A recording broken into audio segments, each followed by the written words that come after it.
இந்த பாதையில பயணிக்கிற அநேகருக்கு கர்த்தர் உங்களை நம்பிக்கையை வைக்க போறார். உங்க லைஃப் அநேக ரெஃபரன்ஸுக்கு எடுத்துக்கொள்ள போறாங்க, அநேக ரெஃபர் பண்ண போறாங்க. எப்படி நம்ம ஆபிரகாம், ஈசாக்கு, யாக்கோபு, தாவீது உங்க லைஃப புரட்டி பார்க்கிறோமோ, காத்திருக்கிற சபையே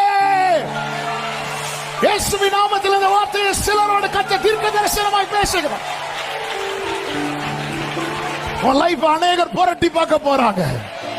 நம்பிக்கை வருவதற்காக, நம்பிக்கை வருவதற்காக உன் நிமித்தம் ஆகோரின் பள்ளத்தாக்கை கத்த நம்பிக்கையின் வாசலாக இந்த வனாந்திரம் அநேகருக்கு ஆமென் எல்லாம் முடிந்தது என்கிற பயத்தை கொடுக்கிறது.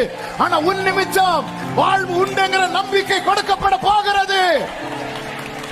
ஆமென். இன்னைக்கு நீங்க ஒரு வனாந்திரமான சூழல் நிக்கிறீங்க, அவ்விடத்திலே உங்களுக்கு தருவார்.